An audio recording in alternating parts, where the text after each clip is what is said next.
మహాదేవుడు అనుగ్రహించినటువంటి ఈ దివ్యమైనటువంటి సమయాన్ని బట్టి, ఆరాధనను బట్టి దేవుని స్తుతిస్తూ ఉన్నాను. ప్రతి ఆదివారము మనం క్రమము తప్పకుండా దైవ సన్నిధిలో గనుడైనటువంటి దేవుణ్ణి స్తుతించగలిగినటువంటి భాగ్యాన్ని దేవుడు మనకు ప్రసాదించడం నిజంగా ఆనందించదగ్గ విషయము. మొదటగా దేవుని సహాయం తీసుకుని మన కొరకు సిద్ధపరిచినటువంటి దేవుని మాటలు మనం నేర్చుకోవడానికి సిద్ధపాటు కలిగి ఉందాము. ప్రార్థన. పరిశుద్ధుడు అయిన మా దేవా, కృప కలిగిన మా తండ్రి, నీ ఘనమైన నామానికి స్తోత్రాలు నాయన. నాయన, నీ ఉపదేశము కొరకు మా హృదయాలు తెరిచి నీ పాదముల యొద్ద కూర్చుని ఉన్నాము. మా తండ్రి, మమ్మల్ని దర్శించండి. నీ వాక్కుల చేత మమ్మల్ని మేలుకలుపు చేసి మా జీవితాలకి, మా కుటుంబాలకి అవసరమైనటువంటి సందేశాన్ని మాకు బోధించమని వేడుకొనిచున్నాము. మా తండ్రి, నీ మాటలు శక్తివంతమైనవి. నీ మాటలు యొక్క శక్తి నాయన మా హృదయాలకి, మా మనసులకు తాకి మాలో కార్యసిద్ధి కలగడానికి, మా జీవితాలు మార్పు చెందుకుని నీ వాక్యము ఆదేశించిన ప్రకారము అత్యధికమైనటువంటి దీవెనలు పొందుకోవడానికి సహాయము చేయమని వేడుకొనిచున్నాము. నీ సన్నిధానంలో నాయన మీ కొరకు, మీ ఉపదేశం కొరకు సిద్ధపడి ఉన్నారు. ఇంకా అనేక మంది నాయన సిద్ధపడి రాబోతూ ఉన్నారు.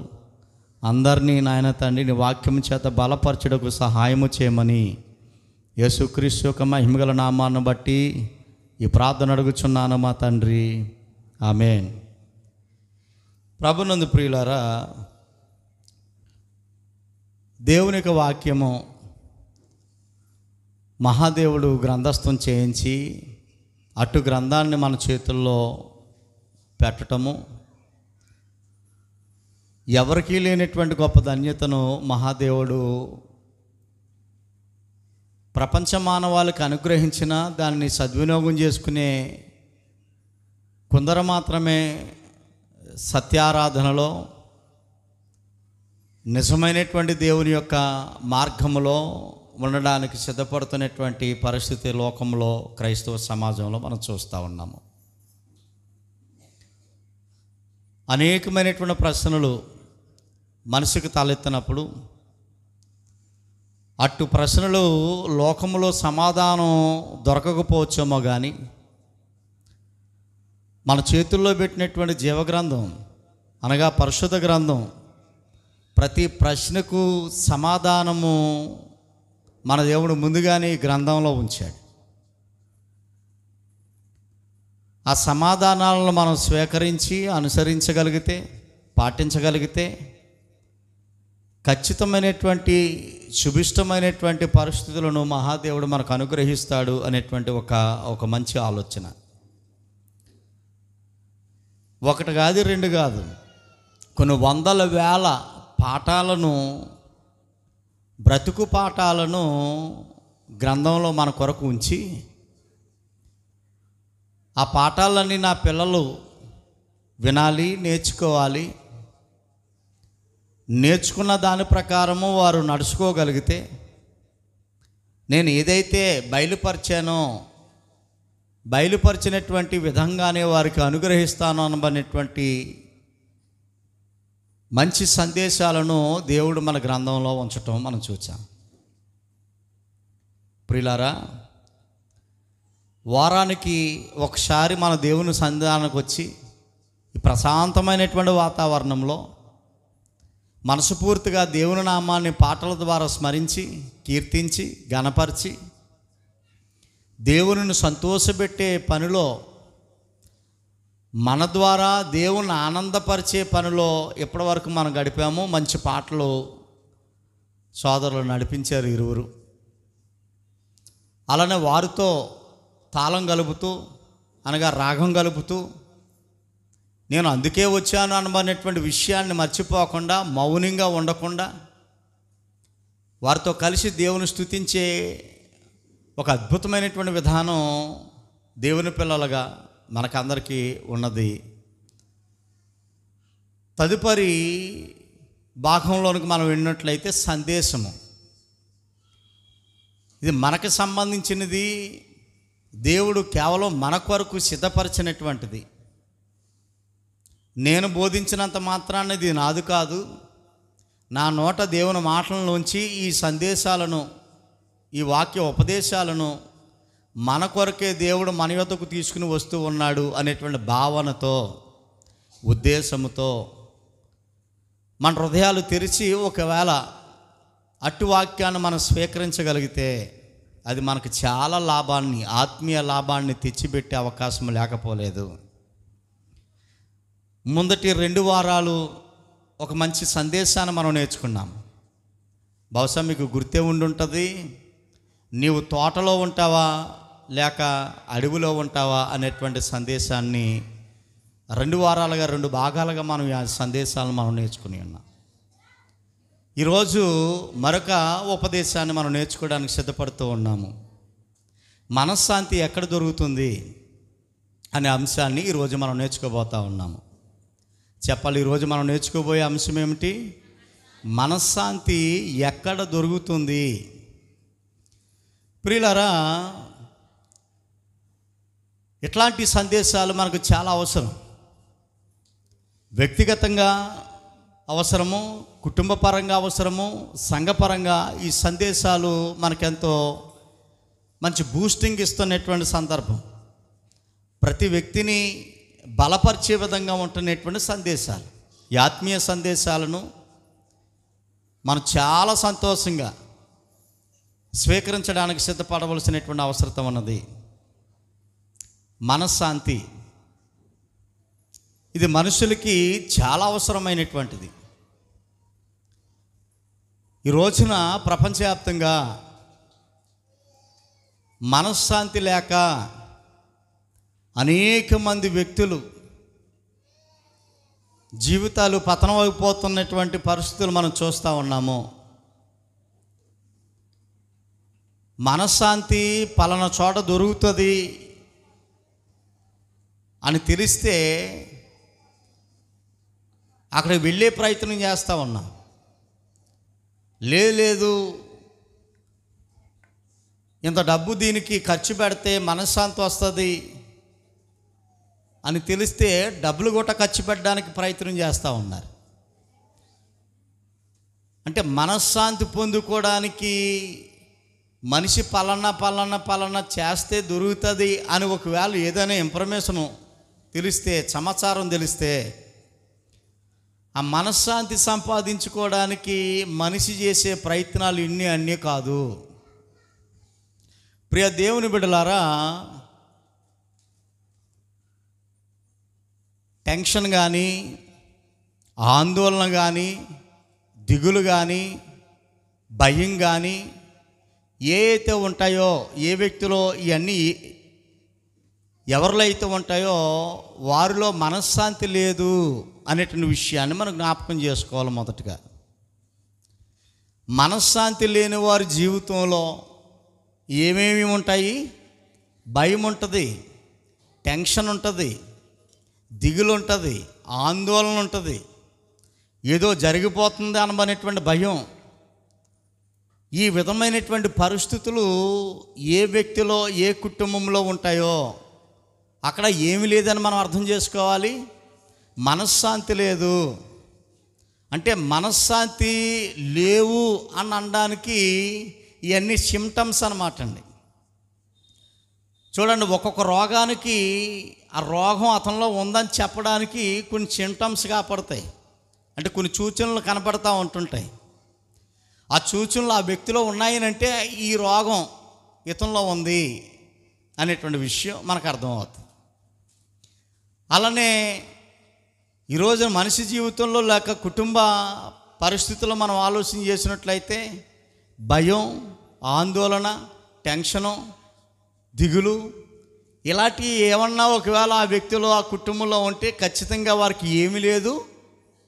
చెప్పాలి, మీరు ఏమీ లేదు, మనశ్శాంతి లేదు అనేటువంటి విషయం. ప్రియ దేవుని బిడ్డలారా, మనశ్శాంతి లేకపోయినా, వ్యక్తులలో, కుటుంబాలలో మనశ్శాంతి అనేటువంటిది లేకపోయినా మనిషి నవ్వుతూ బ్రతికేయడానికి ప్రయత్నం చేస్తున్నటువంటి తరుణము నేడు సమాజం యొక్క మనిషి తీరి. చూడండి, సామెతల గ్రంథము 14వ అధ్యాయానికి మనం ఒకసారి వెళ్ళగలిగితే, అందరూ గ్రంథం తెరిచే ప్రయత్నం చేయండి. సామెతల గ్రంథము 14వ అధ్యాయము ప్రియులారా 13వ వచనాన్ని చదువుకోబోతా ఉన్నాము. ఒకడు నవ్వుచుండెను, చూడండి, ఒకడు నవ్వుచుండెనను, ఏమండి, హృదయం మందున దుఃఖం ఉండవచ్చును అనేటువంటి మాట అక్కడ మనకు కనబడతా ఉంది. పైకి నవ్వుతానే ఉంటుంటారు, పైకి నవ్వుతానే ఉంటుంటారు, కనబడేసరికి చూసేవాళ్ళకి ఎలా ఉంటుందని అంటే, అమ్మో చాలా నవ్వుతూ ఉన్నారు, చాలా హాయిగా ఉన్నారు, అయితే వీళ్ళకి ఏం ప్రాబ్లం లేదమ్మో, ఏ దిగులు లేదమ్మో, ఏ భయం లేదమ్మో అనే విధంగా చూసేవాడికి అనిపిస్తుంది. చూసేవాడికి ఏ ప్రాబ్లమ్స్ వీళ్ళకి లేవు, చాలా హ్యాపీగా ఉన్నారో అనిపిస్తుంది వాళ్ళని చూసేసరికి. కానీ వారి హృదయంలో ఖచ్చితంగా ఏముంటుందని చెప్తున్నాడు ఇక్కడ. భయం ఉన్నది, ఆందోళన ఉన్నది, దిగులు ఉన్నది, టెన్షన్ అనేటువంటిది వారిలో ఉన్నది. ఇవన్నీ వారిలో ఉంటున్నా పైకి ఎలా కనబడతారట? నవ్వుతూ కనబడతారు, నవ్వుతూ నటిస్తారు, కనబడటం కాదు. అలాగా ఇతరులకి బయట పడకుండా, బయట వారికి కనబడకుండా, ఇంత బాధల్లో ఉన్నాడు అనేటువంటి విషయం కనబడనివ్వకుండా పైకి నవ్వుతున్నట్టు నటించి ఆ నటనా జీవితాన్ని కనబడుతున్నటువంటి పరిస్థితిని మనం చూస్తూ ఉన్నాం. ప్రియ దేవుని బిడ్డలారా, జాగ్రత్తగా ఆలోచన చేసే ప్రయత్నం చేద్దాము. ఈ సందేశము మనకు అవసరమైనటువంటిది. ప్రియ దేవుని బిడ్డలారా, మనశ్శాంతి ఎక్కడ దొరుకుతుంది అని అంటే, కొంతమంది చెప్తా ఉన్నారు హిమాలయ పర్వతాల్లో మనశ్శాంతి దొరుకుతుంది అని అంటే, పాపం మూటల ముళ్ళు చదువుకుని హిమాలయ పర్వతాలకు వెళ్ళినటువంటి వారు కూడా లేకపోలేదు. ఇక్కడ ఊరిని విడిచి హిమాలయ పర్వతాలకు ఎందుకు వెళ్ళారు? మనశ్శాంతి కొరకు, మనశ్శాంతి కొరకు వెళ్ళినటువంటి పరిస్థితిని మనం చూస్తూ ఉన్నాం. ఇంకా మనం ఆలోచన చేసినట్లయితే, పలానా పని చేస్తే మీరు దీక్షలో కూర్చుంటే మీకు మనశ్శాంతి వస్తుంది అని ఒకవేళ ఎవరన్నా చెప్తే ఆ దీక్ష పూనేవారు కూడా లేకపోలేదు. దీక్ష పూని అంటే దీక్షను పాటిస్తూ మనశ్శాంతిని పొందుకోవాలనేటువంటి ఆలోచన. మరొకడు ఏం చేస్తాడనంటే, ఊరిలో మనశ్శాంతి లేదురా, ఇంట్లో మనశ్శాంతి లేదని ఏకాంతంగా పోతుంటాడు ఏదో పొలంలోకి, ఎవరో లేనిచేటువంటి చోటుకి వెళ్ళిపోతూ ఉంటుంటాడు. ఎవరు పెట్ట మనిషి కూడా కనపడిన చోటుకి వెళ్ళిపోతూ ఉంటుంటాడు. ఎక్కడో చెట్టు కింద ఒంటరిగా అలా కూర్చుని ఉంటా ఉంటుంటాడు. ఇంతకీ ఏంటి ప్రాబ్లం ఏంటి? అతనికి ఏమి లేదు, మనశ్శాంతి లేదు. ఈ మనశ్శాంతి కొరకు కొంతమంది సినిమాలు చూసేవాళ్ళు లేకపోలేదు. కాసేపు ఆ థియేటర్కి వెళ్తే ఆ సినిమా చూసైనా కాసేపు మనసు రిలాక్స్ అవుతుంది అనేటువంటి ఆలోచనతో సినిమాలు చూసేవాళ్ళు లేకపోలేదు. మనశ్శాంతి కొరకు కొంతమంది సీరియల్ చూసేవాళ్ళు లేకపోలేదు.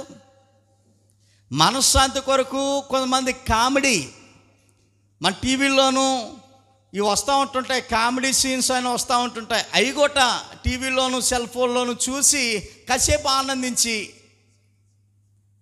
సంతోషపడే వాళ్ళు లేకపోలేదు. ఇంతకీ ఈ ప్రయత్నాలని హిమాలయ పర్వతాలకు వెళ్ళినా, లేకపోతే ఏకాంతంగా పొలంలో పోయినా, లేకపోతే సినిమాకి వెళ్ళినా, సీరియల్ చూసినా, ఏం చూసినా, కామెడీ చూసినా ఏం పొందాలనుకుంటున్నాడు ఆ వ్యక్తి? మనశ్శాంతి పొందాలనుకునేటువంటి ప్రయత్నంలో వారు ఉంటా ఉన్నారు. ఒకడు ఏం చేస్తాడనంటే, మందు తాగితే మనశ్శాంతి వస్తుందని మందు తాగేవాడు కూడా మనశ్శాంతి కోసం తాగేవాడు లేకపోలేదు. కాసేపు ఒకవేళ వారి భాషలో వారికి ఉన్నటువంటి విధానంలో ఆ మందు తాగటం వల్ల వచ్చే కిక్కు ఒక అరగంటో గంటో 2 గంటలో పూట ఉంటే ఉండొచ్చేమో గాక, మైకంలో అతనికి ఏమి తెలియక బాధను మర్చిపోవచ్చేమో గాక, అప్పు మర్చిపోవచ్చేమో కదా, ఈ దిగులు పరిస్థితులన్నీ మర్చిపోవచ్చేమో గాక. కానీ మళ్ళీ ఏమవుతుంది? అది ఇరిగిపోయిన తర్వాత మళ్ళీ మావోలే. అంటే ఈ ప్రయత్నాలు, ప్రతి మనిషి చేస్తున్నటువంటి ప్రయత్నాల్లో మనం అర్థం చేసుకోవలసినటువంటి విషయం ఏమనంటే, వారిలో ఏమి లేదని మనకు అర్థమవుతుంది, మనశ్శాంతి లేదు. మనశ్శాంతి లేకపోవటం వల్లనే ఈ విధమైనటువంటి ప్రయత్నాలు, ఈ విధమైనటువంటి పరిస్థితులు మనిషి చేస్తూ ఉన్నాడు.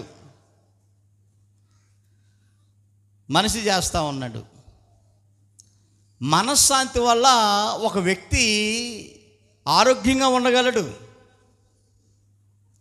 మనశ్శాంతి వల్ల ఒక వ్యక్తి ఆనందంగా నిద్రపోగలడు. జాగ్రత్తగా వినే ప్రయత్నం చేద్దాము. మనశ్శాంతి ఒక వ్యక్తికి లేకపోయినట్లయితే అన్నీ ఉన్నా తినలేని పరిస్థితి.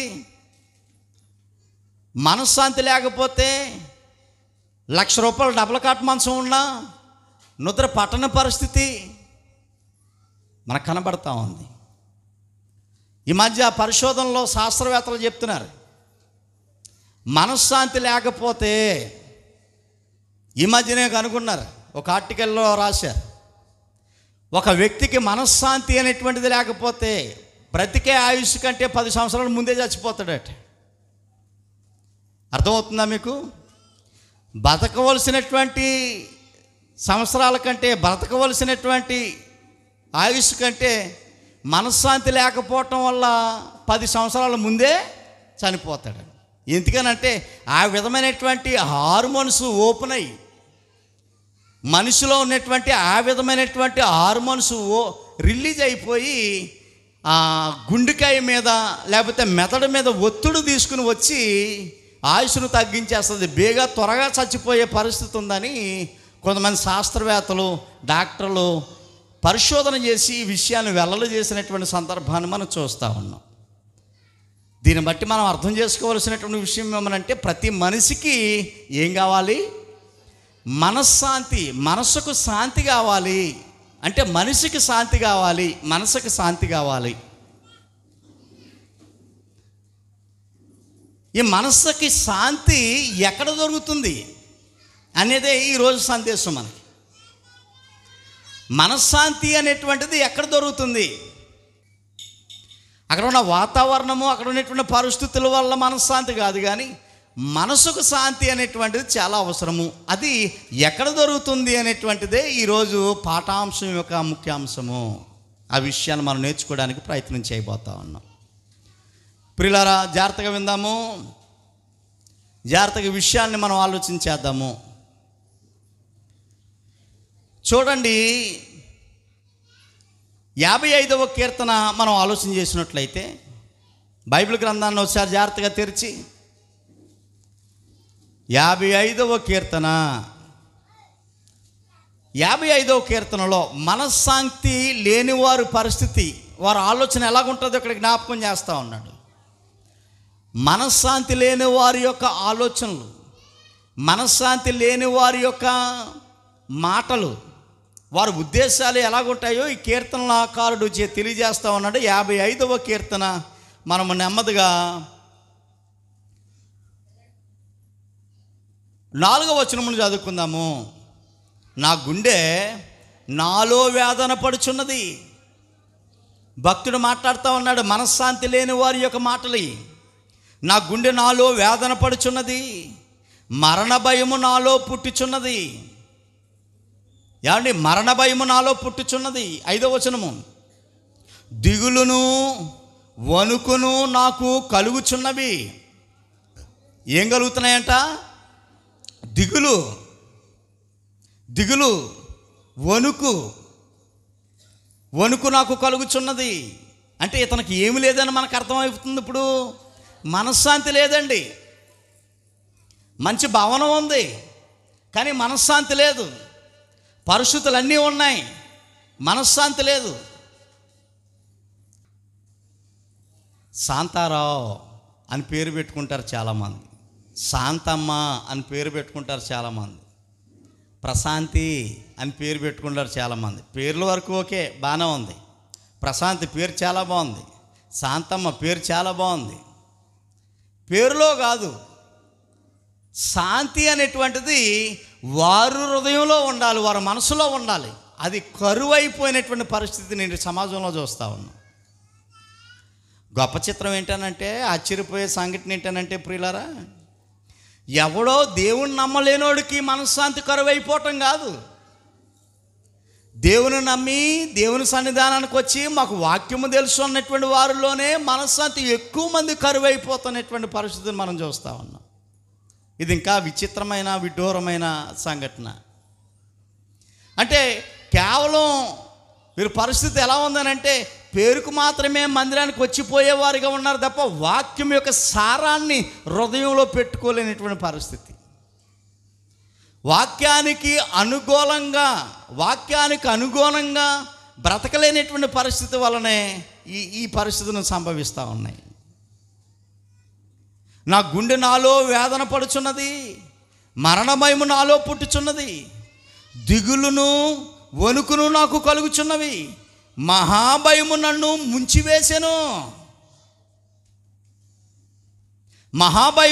ముంచివేసెను. ఇప్పుడు ఆయన ఇంటర్నల్గా అతని మనసులో ఉన్నటువంటి విషయాన్ని బయట పెడుతున్నాడు. చూడండి, ఏంటి భయంకరమైనటువంటి పరిస్థితి. పోనీ కూటుకు లేనోడా ఇతను అంటే కాదు, వస్త్రాలు లేనోడా కాదు, సమాజంలో గుర్తింపు లేనోడా కాదు, అన్నీ ఉన్నా ఈ భయంకరమైన పరిస్థితి నన్ను వేధిస్తుంది, మహాభయము నన్ను ముంచివేస్తుంది అని చెబుతూ ఇప్పుడు తన మనసులో ఉన్నటువంటి మాటను బయట పెడుతున్నాడు. ఆహా, గొవ్వ వల్లే నాకు రెక్కలు ఉన్న ఎడల నేను ఏం చేస్తాను? ఎగిరిపోవాలనుకున్నాడు. గువ్వకి ఎలాగైతే రెక్కలుంటే తన నచ్చిన చోటుకి ఎలాగైతే ఎగిరిపోతుందో, ఈ పాడు సమాజం మధ్య, ఈ దరిద్రమైనటువంటి ఊరు మధ్య నుండి, ఈ కుటుంబం మధ్య నుండి, ఈ మనుషుల మధ్య నుండి, ఇటు పరిస్థితుల మధ్యలో నుండి నేను ఏం చేయాలనుకుంటా ఉన్నాను? ఎగిరిపోవాలనుకుంటున్నాడు. గొవ్వ వలే నాకు రెక్కలు ఉన్నాయి, నేను ఎగిరిపోయి నెమ్మదిగా నుందినేమో,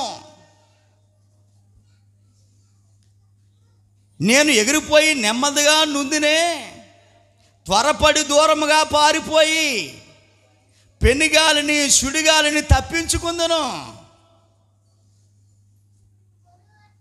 ఇందుకే ఏముంటే నాకు బాగుంటుందని కోరుకుంటున్నాడు? మనశ్శాంతి కావాలని కోరుకుంటా ఉన్నాడు. అంటే ఇతనికి ఏమి లేదని మనకు అర్థమవుతుంది. ఇప్పుడు మనశ్శాంతి లేదు.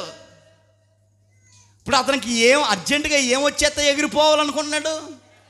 రెక్కలు వచ్చేస్తే ఇలా ఎగురుకుంటా టవర్ చివరికి ఎక్కేసి, మన ఊళ్ళో టవర్ ఉంది కదా, టవర్ చివరికి ఎక్కేసి ఇదంటే ఎవరు వస్తున్నాడు, ఎవరేం కొనుక్కుంటున్నాడు, ఎవరు ఎక్కడికి వెళ్తున్నారు, ఎప్పుడు వస్తున్నారు, ఏం తింటున్నారు, ఏం కట్టుకుంటున్నారు, ఇంక పైకి ఎక్కేసి చూస్తూ ఉంటుంటాడు అనమాట. పైకి ఎక్కేస్తే కాపాడుతుంది కదా. ఈ ఆలోచన కాదు. ఇతనికి ఉన్నటువంటి సమస్య ఏంటనంటే, నాకు మనశ్శాంతి లేదు, నాకు రెక్కలుంటే ఇప్పుడు అర్జెంటుగా ఎగిరిపోయి నెమ్మది పొందుదనే. పెనుగాలి లాంటి సుడిగాలు లాంటి భయంకరమైనటువంటి పరిస్థితి. నిజంగా పెనుగాలంటే పెనుగాలు కాదు, సుడిగాలు కాదు. తన జీవితంలో, తన కుటుంబంలో తాను ఎదుర్కొంటున్నటువంటి పరిస్థితుల నుండి తను తప్పించుకోవాలని అంటే నా అంతటా నేను వెళ్ళటం కష్టం. కానీ నాకు రెక్కలు వచ్చేస్తే, ఓ పక్షికి రెక్కలు వచ్చినట్టుగా నాకు వచ్చేస్తే ఉన్నపాటును ఎగిరిపోదును అనేటువంటి ఆలోచన అతను కలిగి ఉన్నాడు. అరణ్యములో 8వ వచనము, అరణ్యములో నివసించి ఉందినే అని అనుకుంటుని. అంటే ఎక్కడ పోవాలనుకుంటున్నాడు ఇప్పుడు ఇతను? ఊర్లో కదా, ఊర్లో ఉండాలనుకుంటలేదు. అరణ్యంలో ఎవడో ఉండడు. అరణ్యం చాలా ప్రశాంతంగా, నెమ్మదిగా, చల్లని గాలి ఉంటుంది. కానీ ఇప్పుడు అరణ్యానికి పోవాలనుకుంటున్నాడు ఇతను. బహుశా ఆ కాన్సెప్ట్ తోటే వచ్చి ఉంటుంది ఈ విధమైనటువంటి ఏర్పాట్లన్నీ. మొత్తానికి ఎక్కడికో వెళ్ళిపోవాలి, మనశ్శాంతి పొందాలనేటువంటి ఆలోచన ఇతను కలిగి ఉన్నాడు అనేటువంటి విషయం ఈ వాక్య భాగం మనకు నేర్పిస్తూ ఉంది. ప్రియ దేవుని బిడ్డలారా, చాలామంది అనుకుంటారు డబ్బుంటే మనశ్శాంతి ఆటోమేటిక్గా అదే వచ్చేస్తుందండి. పాస్టర్ గారికి ఈ విధానం చెప్పడం రాలేదు, కానీ డబ్బుంటే కనుక ఆటోమేటిక్గా ఏమొచ్చేస్తుంది, మనశ్శాంతి ఆటోమేటిక్గా వచ్చేస్తుందండి అని డబ్బును నమ్ముకుని డబ్బు మీద ఆధారపడే మనుషులు కూడా లేకపోలేదు సమాజంలో. ఏమైనా అర్థమవుతుందా మీకు? అమ్మా నిద్రపోతున్నారా? నిద్రపోకూడదు, జాగ్రత్తగా విందాం. ప్రియ దేవుని బిడ్డలారా, ప్రపంచవ్యాప్తంగా మనం పరిశీలన చేసినట్లయితే కొన్ని వేల మంది కూడా కాదు, లక్షల్లోనే కోటేశ్వరులు ఉన్నారు. ఇలా కొన్ని వందల వేల మంది కోటేశ్వరులు మనశ్శాంతి లేక బాధపడుతున్నటువంటి వ్యక్తులు ఎంతోమంది ఉన్నారు. ఇప్పుడు ఉన్న పాటున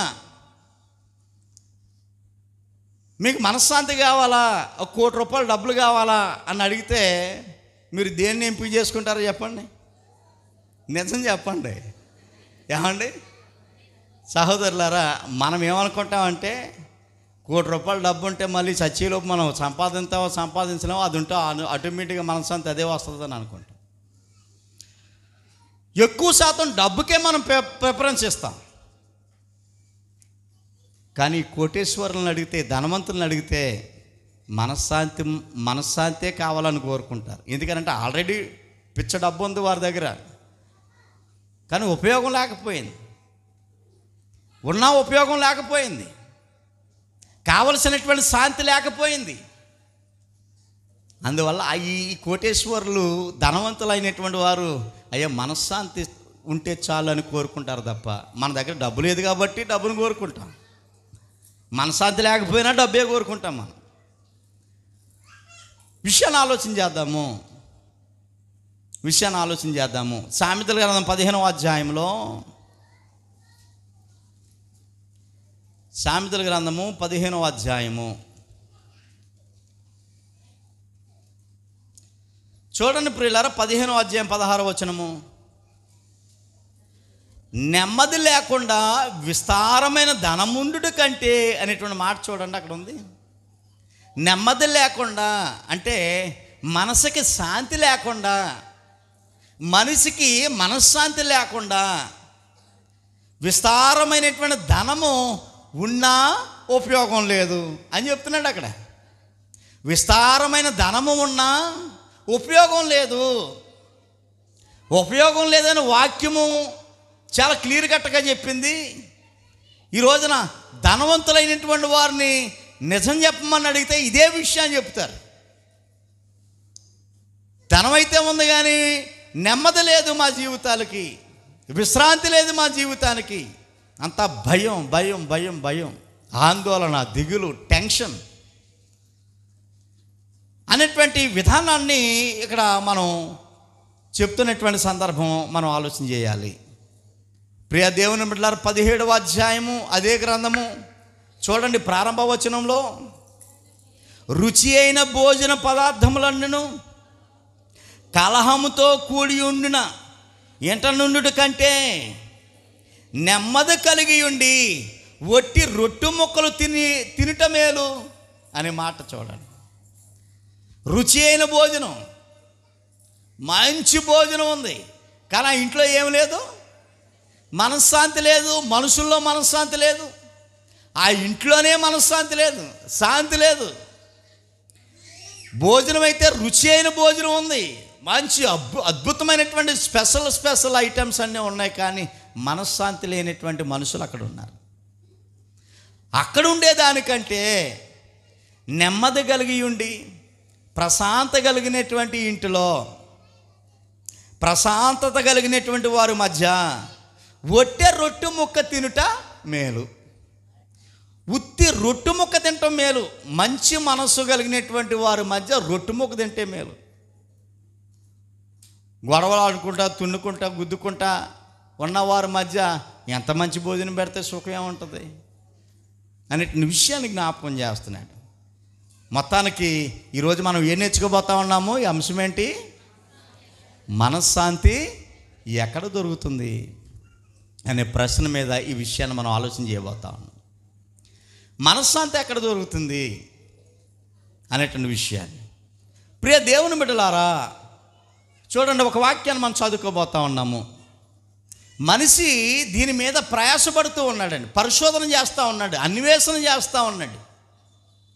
మనశ్శాంతి ఎక్కడ దొరుకుతుందో, ఏ మార్గంలో దొరుకుతుందో అనేటువంటి విషయాన్ని నిత్యము అన్వేషిస్తూ ఉన్నాడు.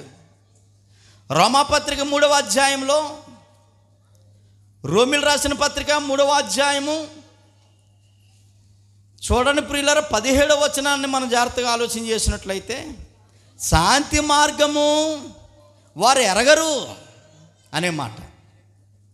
శాంతి మార్గము, మనశ్శాంతి, శాంతి మార్గము వారు ఎరగరు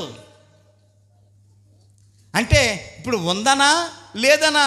శాంతి మార్గం అనేటువంటిది ఒకటి ఉందనే మనకు అర్థమవుతుంది. కానీ ఆ శాంతి మార్గము వారు ఎరగరు.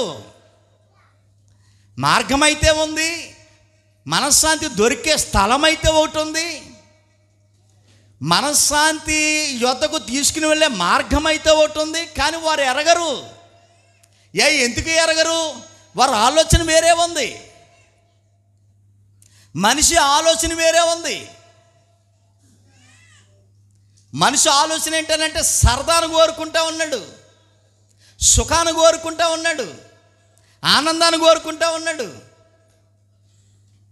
దానివల్ల ఉండవలసిన ప్రశాంతతను కోల్పోతూ ఉన్నాడు. తనకు సంబంధం లేని వాటిని కావాలని కోరుకుంటా ఉన్నాడు. అనవసరమైనటువంటి విషయాల్లో తలదూరుస్తూ ఉన్నాడు. తనకు సంబంధం లేకపోయినా తనకు అనవసరమైనటువంటి విషయాల్లో తలదూర్చడం వల్ల ఏం కోల్పోతూ ఉన్నాడు? మనిషి మనశ్శాంతిని కోల్పోతూ ఉన్నాడు. ఈ మనశ్శాంతిని కోల్పోయి లెక్కడెక్కడో దొరుకుతుంది అంటే అక్కడికి వెళ్ళే ప్రయత్నం చేస్తున్నాడు తప్ప అసలు సిసలైనటువంటి మార్గాన్ని మాత్రం కనుగొలేకపోతా ఉన్నాడు, కనిపెట్టలేకపోతా ఉన్నాడు. కానీ వాక్యం చెప్తా ఉంది, ప్రియ దేవుని బిడ్డలారా, మనశ్శాంతి దొరికే స్థలం ఒకటి ఉంది. మీరు గమనిస్తున్నారో లేదో?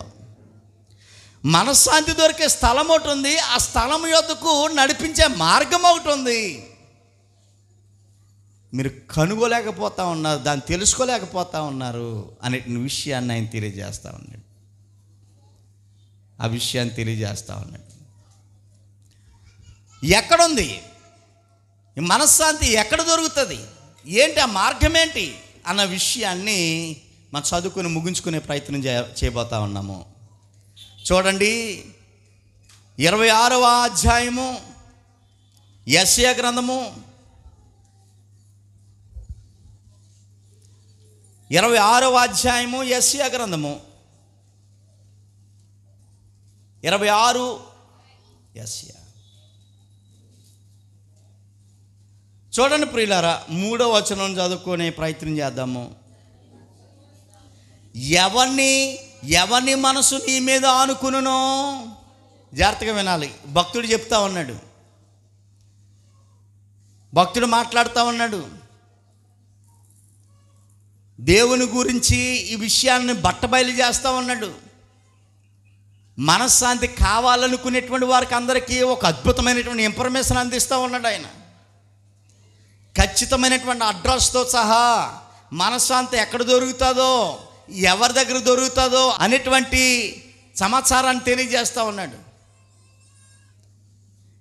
ఎవని మనసు నీ మీద ఆనుకునునో, నీ మీద అంటే ఎవరి మీద? దేవుని మీద. అర్థమవుతుందా? ఎవని మనసు నీ మీద ఆనుకునునో, మనశ్శాంతి లేక దిగులుతో, భయముతో, ఆందోళనతో, టెన్షన్తో ఉంటూ ఉన్నాడో, ఆ వ్యక్తులు ఎవరి మీద ఆధారపడగలిగితే, ఎవరి మీద ఆనుకుంటే వానిని నీవు ఏం చేస్తాడట? వానిని, మనశ్శాంతి లేని వానిని నీవు పూర్ణ శాంతి గలవాడుగా కాపాడుదువు. బా, ఎంత అద్భుతంగా ఉంది ఈ మాట. ఆ ఒక్క వచనంలోనూ ఒక అద్భుతమైనటువంటి సమాధానం ఏంటనంటే, మనశ్శాంతి ఎక్కడ దొరుకుతుంది అనేటువంటి దానికి సమాధానం ఒక్క లైన్లో చెప్పేశాడు ఆయన. ఒక వ్యక్తి, మనశ్శాంతి లేనటువంటి వ్యక్తి కానీ, మనశ్శాంతి లేనటువంటి కుటుంబం కానీ దేవుని మీద ఆనుకుంటే, అర్థమైందా మీకు? ఎవరి మీద ఆనుకుంటే? దేవుని మీద ఆనుకుంటే, దేవుని మీద ఆనుకున్న వ్యక్తిని దేవుడు ఏం చేస్తాడట? పూర్ణ శాంతి గలవాడుగా కాపాడుతాడట. ప్రపంచంలో కొన్ని వందల వేల మంది దేవుళ్ళు, దేవతలు అనబడినటువంటి వారు ఉన్నారు. అనబడిన వాడు ఉన్నారు కానీ వారు దేవుళ్ళు గారు, దేవతలు కాదు. దేవుడు ఒక్కడే, ఆయన మాత్రమే సజీవుడు, ఉన్నతుడు, సర్వశక్తిమంతుడు, నిత్యుడు.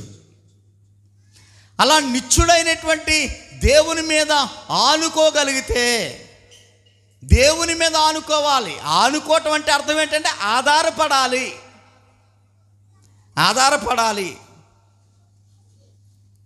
ఆధారపడడం అంటే అర్థం కాకపోవచ్చు. కింద లైన్లో చెప్పాడు. యాల అనగా అంటే పైన ఉన్న దాన్ని వివరణిస్తూ ఉన్నాడు. అతడు అంటే ఎవరండి?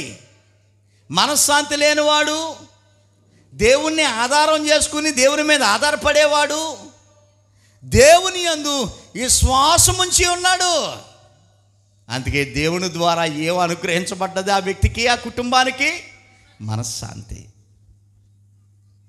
ప్రియ దేవుని బిడ్డలారా, జాగ్రత్తగా ఆలోచన చేద్దాం. ఈరోజు చాలామంది మనుషుల మీద ఆధారపడే వాళ్ళు ఎంతోమంది ఉన్నారు. ఇది పైకి చెప్పకపోయినా నిజం. ఈరోజు చాలామంది డబ్బు మీద ఆధారపడిన వారు ఉన్నారు. ఊరికే పైకి చెప్పకపోయినా ఇది పచ్చి నిజం. ఈ రోజున చాలామంది అధికారం మీద ఆధారపడిన వారు ఉన్నారు. ఇది ముమ్మాటికి నిజమే. మనుషుల మీద ఆధారపడడం వల్ల, ధనం మీద ఆధారపడడం వల్ల, అధికారం మీద ఆధారపడడం వల్ల, ఈ లోక సంబంధమైనటువంటి వాటి మీద ఆధారపడడం వల్ల ఏం కోల్పోతా ఉన్నాడు? మనశ్శాంతిని కోల్పోతా ఉన్నాడు. పడుకుంటే నిద్ర రాదు, అన్నీ ఉన్నా తినాలనిపించదు. ఇంకెందుకు వచ్చిన జీవితం అది? అన్నీ ఉన్నా తినాలనిపించలేనటువంటి జీవితం ఎందుకు? చక్కగా అద్భుతమైనటువంటి పరిస్థితి ఉన్నా నిద్ర పట్టదు. దేవుడు చెప్తా ఉన్నాడు, మనుషుల మీద కాదు నువ్వు ఆధారపడేది, ధనం మీద కాదు నువ్వు ఆధారపడేది, లోక సంబంధమైనటువంటి వస్తువుల మీదో, దాని మీదో, దీని మీదో కాదు, సజీవుడైనటువంటి దేవుని మీద నువ్వు ఆధారపడగలిగితే, నువ్వు ఆనుకోగలిగితే, నువ్వు ఆ దేవుని యందు విశ్వాసం ఉంచగలిగితే, ఆ దేవుడు ఏం ప్రసాదిస్తాడట? మనశ్శాంతి అని అనకుండా ముందు ఇంకో మాట చేశాడు, పూర్ణ శాంతి. పూర్ణ శాంతి.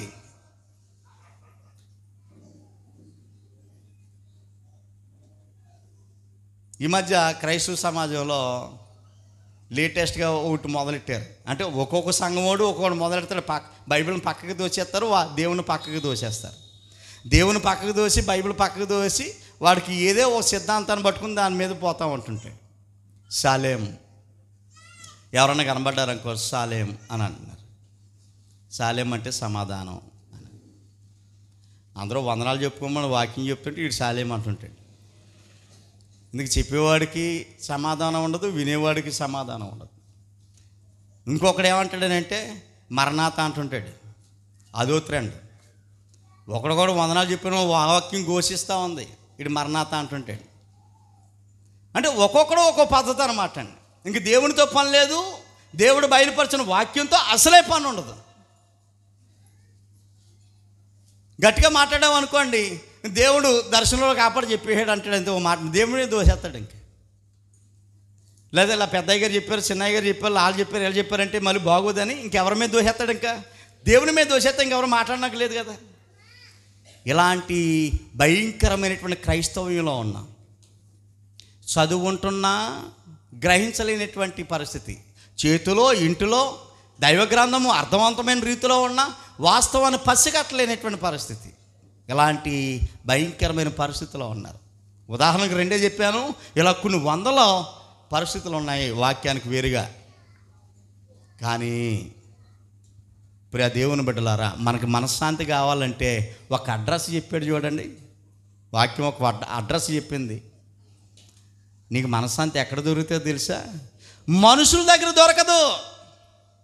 ఒకవేళ నువ్వు అనుకున్నావేమో మనుషుల దగ్గర దొరుకుతుందని, అది అసంభవం. నీకు మనశ్శాంతి కావాలంటే డబ్బు దగ్గర దొరుకుతుందని నువ్వు అనుకున్నావేమో, అది కూడా నిజం కాదు. సజీవుడైనటువంటి దేవుని యొద్ద మాత్రమే నీకు మనశ్శాంతి దొరుకుతుంది. ఇందులో నో డౌట్ అని చెప్తున్నాడు ఆయన. సందేహమే లేదు. దేవుడి దగ్గర మాత్రమే నీకు అసలు సిసలైనటువంటి పరిపూర్ణమైనటువంటి మనశ్శాంతి దొరుకుతుంది. నువ్వెక్కడ తిరిగినా,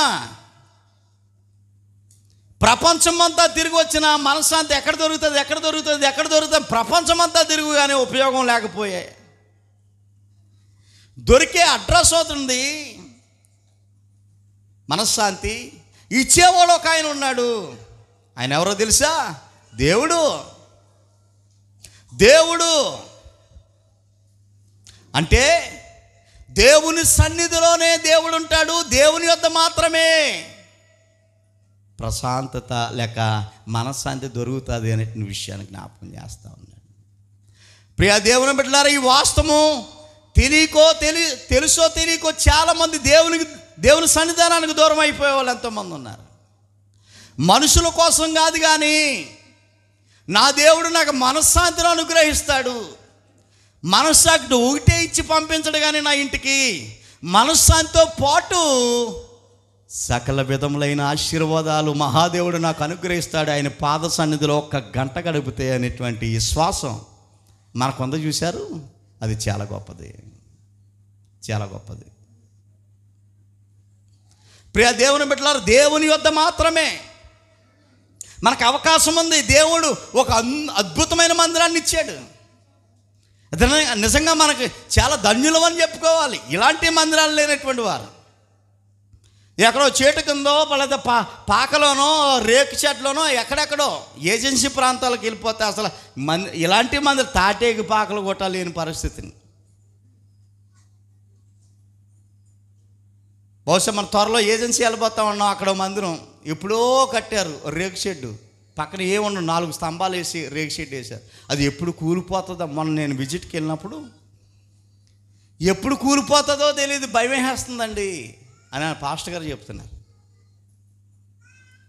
ఎప్పుడు పడిపోతుందో భయం. అంటే అలాంటి భయంకరమైనటువంటి పరిస్థితి వారికి ఉంది. అయినా బిలబిల్లాడతా కుటుంబం అంతా పిల్ల జల్ల అందరూ కలిసి ఆరాధించడానికి, సౌకర్యం లేకపోయినా, ఉండడానికి బిల్డింగ్ లేకపోయినా, ఫ్యాన్ లేకపోయినా, కరెంట్ లేకపోయినా, మైక్ లేకపోయినా, ఏమి లేకపోయినా, కింద కూర్చోవడానికి కుర్చీలు లేకపోయినా, సాపలు లేకపోయినా దేవుణ్ణి ఆరాధించడానికి ఎంత శ్రద్ధ చూపిస్తున్నారో. కానీ ఆ పరిస్థితి మనకు లేదు. దేవుడు అన్నీ ఇచ్చాడు మనకి. నిజంగా చాలా గొప్ప సంగతి. నేల మీద కాకుండా ఎత్తైన దేవుణ్ణి ఆరాధించుకోగలుగుతున్నాం. కింద గ్రౌండ్లో కాకుండా ఎత్తైన దేవుణ్ణి ఎత్తులోనే మేడ మీద ఆరాధించే గొప్ప భాగ్యం మనకు ఆ మహాదేవుడు మనకు అనుగ్రహించాడు. ఇంకా దేవుడు మంచి కూర్చోవడానికి ఏ విధమైనటువంటి ఆటంకాలు లేకుండా, ఇబ్బంది లేకుండా కూర్చుని దేవుణ్ణి ఆరాధించే అద్భుతమైనటువంటి పరిస్థితిని దేవుడు ఇచ్చాడు. దేవా, మా మందిరానికి ఇది కావాలి, మందిరం కావాలంటే మందిరం ఇచ్చాడు మనకి. కరెంట్ కావాలంటే కరెంట్ ఇచ్చాడు మనకి. ఫ్యాన్లు కావాలంటే ఫ్యాన్లు ఇచ్చాడు. ఏది అడిగితే అది దేవుడు ఇవ్వడానికి దేవుడు సిద్ధంగా ఉన్నాడు. అంటే దేవుడు ఇక్కడే ఉంటున్నాడు అనమాట. ఆయన అడిగిందల్లా ఇస్తున్నాడని అంటే మనం ఏది అడుగుతున్నామో ఆయన వింటూ ఉన్నాడు, అడిగింది ఆయన ఇస్తూ ఉన్నాడు. ఇన్ని ఇచ్చినాడు, మనశ్శాంతి ఇవ్వలేడా? ఆలోచన చేయాలి. అడిగింది ప్రతిదీ ఇస్తున్న పరమాత్ముడు మనశ్శాంతి ఇస్తాడా? ఇవ్వడండి, ఖచ్చితంగా ఇస్తాడు. నీవు చేయవలసిన పని, నేను చేయవలసిన పని ఏంటనంటే ఆయన ఉన్న చోటికి వచ్చి ఆయన మీద ఆధారపడి లేక ఆనుకొని, మరోసారి చదువుకుందామా మాట, ఎవరిని మనసు నీ మీద ఆనుకునునో, ఆనుకోకపోతే నో మనశ్శాంతి, ఆనుకున్న వానికి మాత్రమే మనశ్శాంతి. ఎవని మనసు నీ మీద ఆనుకునునో వానిని నీవు పూర్ణ శాంతి గలవానిగా కాపాడేస్తున్నావు. ఎందుకో తెలుసా? అంత తేడా లేకుండా ఎందుకు కాపాడుతున్నావు నాయన మనశ్శాంతి ఇచ్చేటే, అతడు నా మీద ఆధారపడ్డాడు, నన్ను నమ్ముకున్నాడు. ఆ కుటుంబం నా మీద ఆధారపడ్డది, నా యందు విశ్వాసం ఉంచింది. నా మీద ఆధారపడినటువంటి వారిని నేను ఎందుకు దోసుకుంటాను? నన్ను కావాలనుకునేటువంటి వారి మీద ఈ అనుగ్రహాన్ని చూపుతాను. నన్ను కావాలనుకునేటువంటి వారికి ఖచ్చితంగా మనశ్శాంతిని అనుగ్రహించడమే కాకుండా వారి కుటుంబానికి ఏది అవసరమో అటు అవసరతను నేను తీరుస్తాను అనేటువంటి పరిస్థితిని ఆయన జ్ఞాపకం చేస్తూ ఉన్నాడు. అసలు మనశ్శాంతి లేకపోవడానికి కారణం ఏంటో తెలుసా ప్రియులారా? అదే గ్రంథము 59వ అధ్యాయానికి ఒకసారి మనం వెళ్ళిపోదాము. యెషయా గ్రంథము 59వ అధ్యాయం అండి. చూడండి, ప్రారంభం నుంచి చదువుకోబోతా ఉన్నాము. దేవుడు మాట్లాడుతూ ఉన్నాడు, నేను నిన్ను రక్షించాలనుకుంటున్నాను, రక్షించడానికి నా చెయ్యం కురసగా లేదు, నేను ఎప్పుడు సిద్ధమే నిన్ను రక్షించడానికి. విననారకున్నట్లు నా చెవులు మందంగా లేవు, నిన్ను రక్షించడానికి నా చెయ్యి కురసగా లేదు. నువ్వు మనవులు చేస్తే, ప్రార్థన చేస్తే వినడానికి నా చెవేమి చెవుడు కాదు. అయితే ఇక్కడ ప్రాబ్లం ఏంటనంటే, నన్ను కాదని తెగ తిరుగుతున్నావు నువ్వు, నన్ను వద్దని నన్ను దాటుకొని తిరుగుతూ ఉన్నాను. అందుకే నీ దోషములు మీకు మాకు దేవునికి నీకు అడ్డుగాడగా ఉన్నాయి. అక్కడ వచ్చిన సమస్య. నన్ను వద్దని నన్ను కాదని నన్ను దాటుకొని తిరుగుతున్నటువంటి నీకు నాకు అడ్డుగాడగా ఉన్నాయి. నన్ను దాటుకొని తిరుగుతూ మళ్ళీ పైపొచ్చికి అందరికీ కనబడేలాగా మనశ్శాంతి లేకపోయినా పైకి నవ్వుతా తిరుగుతున్నావు. మళ్ళీ మామూలుగా తిరగటం లేదు. నువ్వు ఎలా తిరుగుతున్నావు? నువ్వు నవ్వుతా తిరుగుతున్నావు. బలవంతకారం నవ్వుతున్నట్టు నటిస్తున్నావు. నిజమైనటువంటి సంతోషం నీ హృదయానికైతే లేదు. ఊరికే అలా కనబడుతున్నావు, నవ్వుతా ఆనందం గొప్పలు చెప్పుకుంటా మళ్ళీ తిరుగుతున్నావు. మనశ్శాంతి అయితే నీకు లేదు. గుండెల మీద చేసి చెప్పు, నువ్వు మనశ్శాంతి ఉందా? నిజంగా లేదు. ఊరికే నవ్వుతా తిరుగుతున్నావు అంతే, అలా పై కనబడేలాగా. ఎందుకు ఈ సమస్య ఏంటి? నాయన ఎవరికి చెప్పకుండా ఇంట్లో గోజాడుతున్నావు. నాయన నా పరిస్థితి బాగాలేదు, నా కుటుంబ పరిస్థితి బాగాలేదు, పిల్లల పరిస్థితి బాగాలేదు, గోజాడుతున్నావు. అయినా దేవుడి దగ్గరికి వెళ్ళట్లేదు. అది దేవుడు వింటలేదు. కారణం ఏంటంటే, దేవుని విడిచిపెట్టావు, దైవ సన్నిధిని విడిచిపెట్టావు, వాక్యాన్ని పక్కకు తోసేసావు. అయినా మొరపెట్టడం వల్ల ఉపయోగం లేకుండా పోతా ఉంది. కారణం ఏంటంటే, దేవునికి నీకు మధ్య ఒక గోడే ఉందట, అడ్డుగోడ. అది దోషము అనేటువంటి విషయానికి జ్ఞాపకం చేస్తున్నాడు. మీ పాపములు మీ ముఖానికి మరుగు చేయబడ్డాయి. అందుకే ఆయన ఆలకించడం లేదు, అందుకే ఆయన దర్శించడం లేదు. దేవుని మీద ఆధారపడవలసినటువంటి మనము దేవుని మీద కాకుండా ఎవరి మీదో ఏటు మీదో ఆధారపడడం వల్ల దేవుని యొద్ద ఫలితం పొందలేకపోతా ఉన్నాము. ఫలం పొందలేకపోతా ఉన్నాము. గుళ్ళకి వెళ్ళిన తర్వాత ఎలాగా పాటలు పాడతారా? గుళ్ళకి వెళ్ళిన తర్వాత పాస్టర్ గారు ఏదో చెప్పాలి కాబట్టి చెప్తాడురా. మనం వెళ్ళామా, ఆదరించుకున్నామా, వచ్చేసామా, మళ్ళీ వచ్చేవారం అనేటువంటి భావన కాదు. దేవుని సన్నిధానానికి దేవుని కొరకు వద్దాము. దేవుడు బయలుపరిచిన ప్రతి మాటను హృదయంలో భద్రపరచుకుందాము. దాన్ని అనుసరించడం వల్ల వచ్చే ప్రతిఫలాన్ని మనం అనుభవిద్దాం.